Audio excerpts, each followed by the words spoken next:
Kendo Podcast by Hiro Mafuji from Kendo-Guide.com. Thank you for listening. This podcast is about Japanese martial arts Kendo for Kendo lovers and supported by Kendo enthusiasts through Patreon.com. Thank you for your support, guys. Please visit Kendo-Guide.com for more Kendo information and how to support Kendo-Guide.com.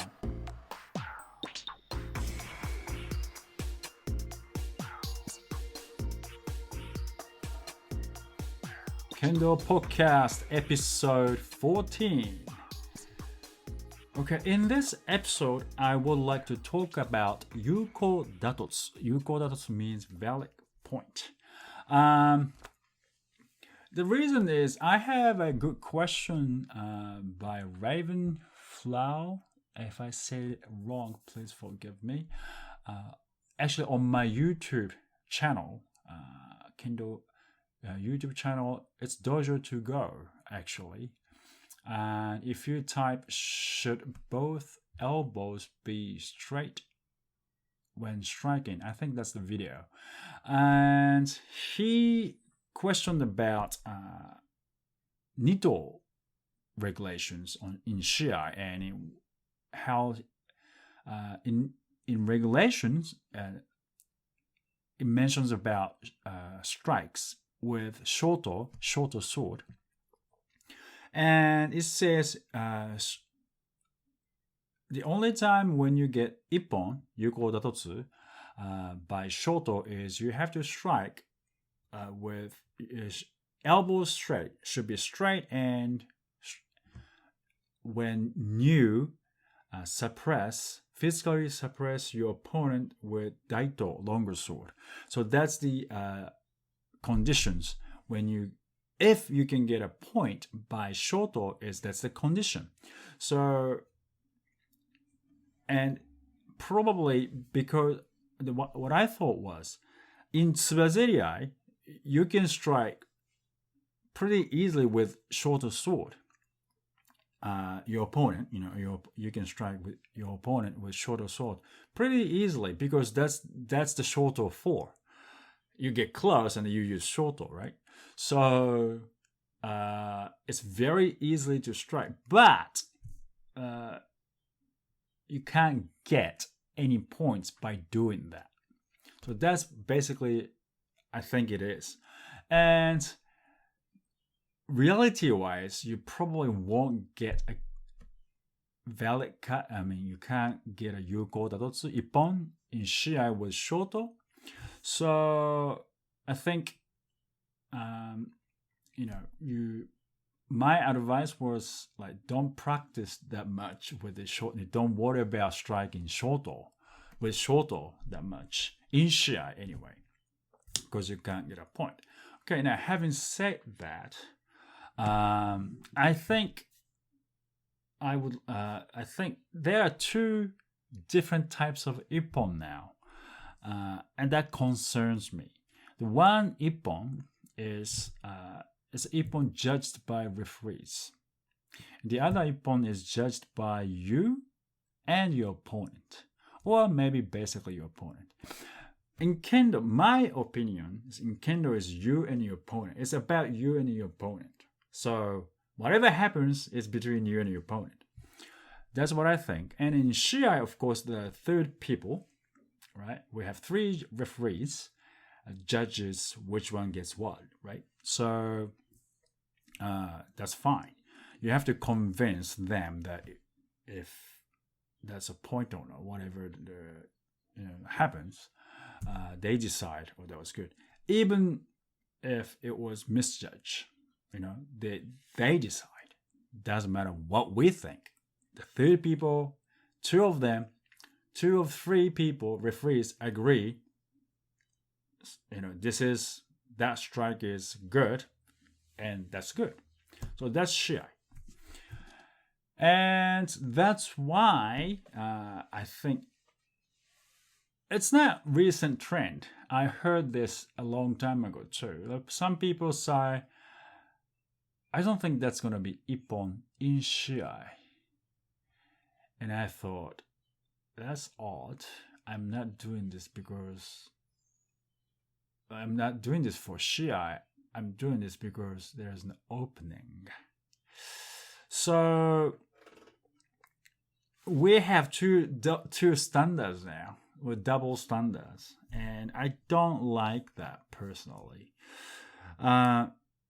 If we start talking about, it's not going to be ippon in shiai, and we're going to be shiai oriented, right? Like in shiai, like Nito example, I'm sure you can strike. It's not illegal to strike with shoto, so you can execute whatever you want to do, right, with shoto.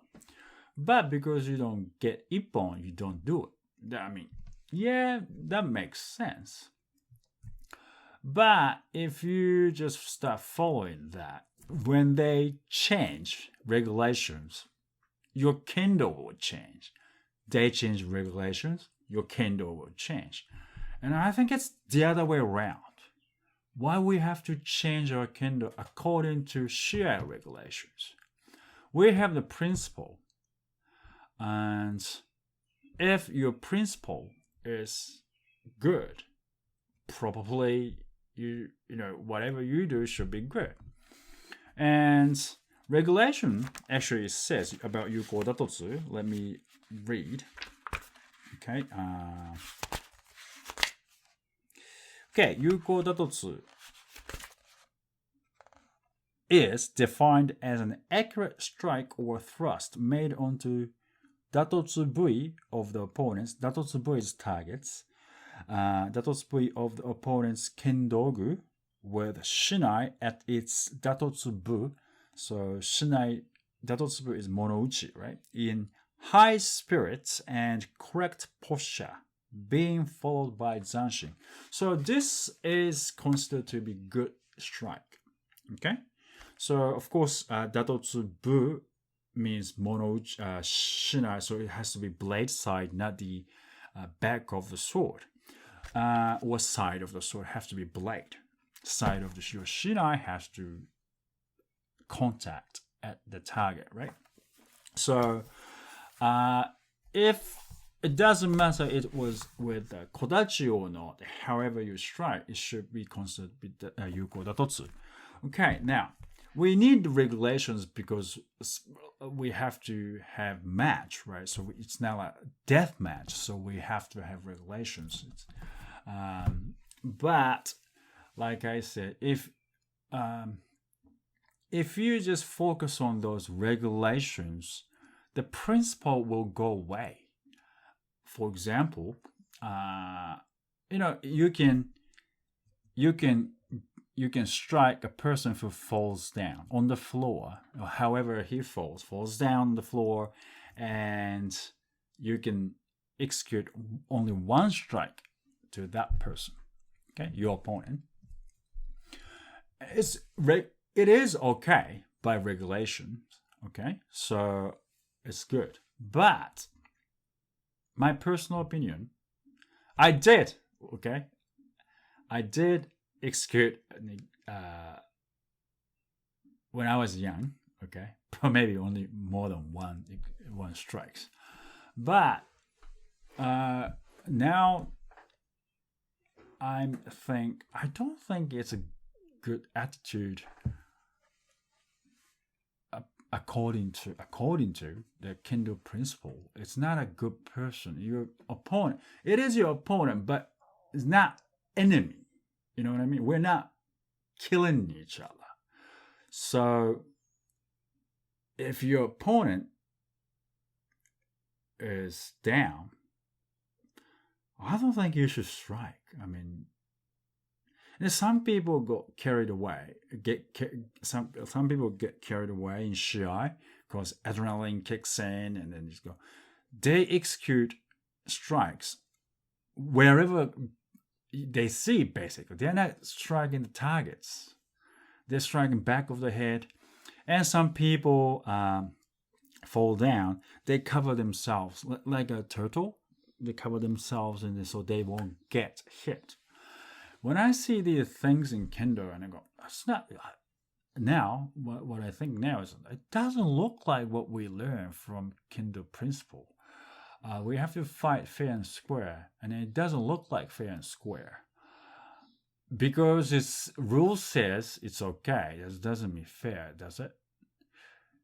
That's what I recently I really think like that. So, Kendo we do strike when there was opening, and it's teaching your opponent that okay, there was opening, so you have to improve your Kendo, and so like giving them assignment. This is your weakness.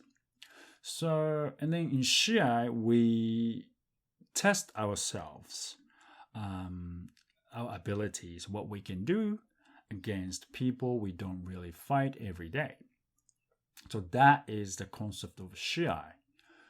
In that case, you probably don't want to hit, especially the back of the head, because your opponent is fell down, and that's allowed by regulations. I think like pushing your opponent outside the shiaijo, and he'll get penalized. If you get penalized twice, you lose 1 point, and your opponent gain 1 point.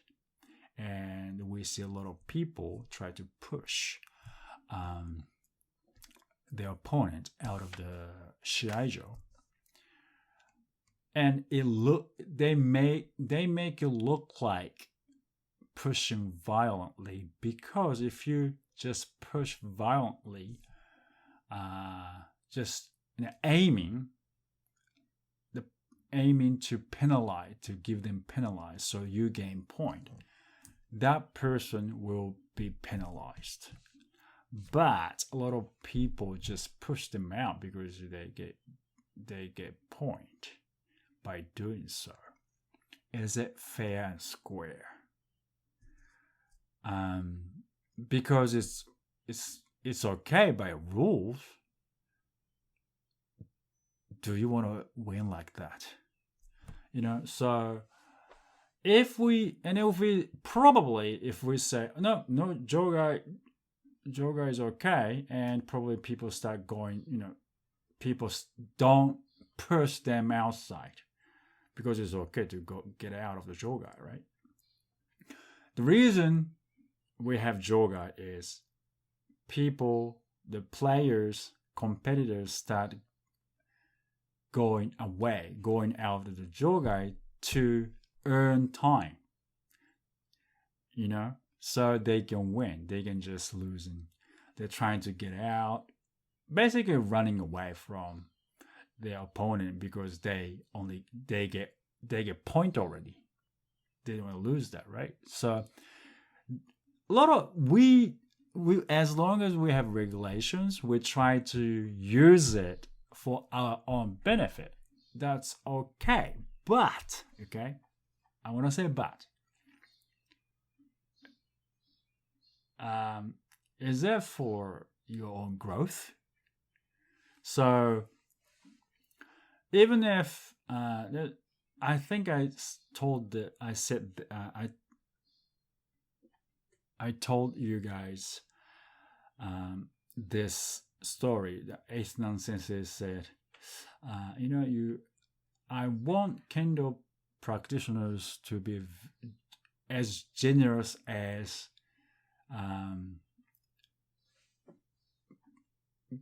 stepping back, instead of pushing your opponent out the shiaijo. Welcome them in. Come on, man. I don't want you to get out of the shiaijo. I want to fight. I want to see what I can do, and I want to see what you can do. Let's fight. I think that's fair and square. So in shiai, of course, people want to win, and people don't want to lose. But don't you want to win by fighting fair and square? That's the main purpose, isn't it? The main purpose of practicing Kendo? So if it's a sport, I think it's okay. It's a regulation. It's a rule. Sports by rules. That's okay. But I think that's the very fair line, the fine line between Kendo and Shinai sport. You know what I mean? So I think I don't want people to be too much of Shiai oriented. I want people to be like more Kendo. Oh, even though your opponents didn't strike you well, there was an opening. So you think, oh man, I should be more careful. So that's the value there. You have to be humble when you get hit, and also you should be more humble when you strike. There's a saying, 打って反省。違う。打って反省、打たれて感謝。So you strike, okay? You strike, but you have to be humble and review what you did. And when you get hit, show your appreciation. Thank you. So that is a Kendo, and then probably we should stick to that in Shiai too. Of course, when you get, it's what I think, but in Shiai, I'm very careful not to step out because I don't want to lose like that. I think if I want to lose, I want to lose by my opponent's technique, not because I'm stepping out. And so I want to lose fair and square as well as I want to win fair and square. I don't know what you think, but I think this is very, very important argument if we want to keep Kendo as Kendo or Shinai sport. Thank you for listening, and please leave your comments and suggestions, what you think, of course. And also, especially if you can leave positive feedback, that gives me a lot of energy to keep going. And if you can financially support me through patreon.com/Kendo for Life, that would be very, very good, because then I can spend more time to make Kendo contents to support Kendo community. Thank you for listening, and I'll see you in the next episode.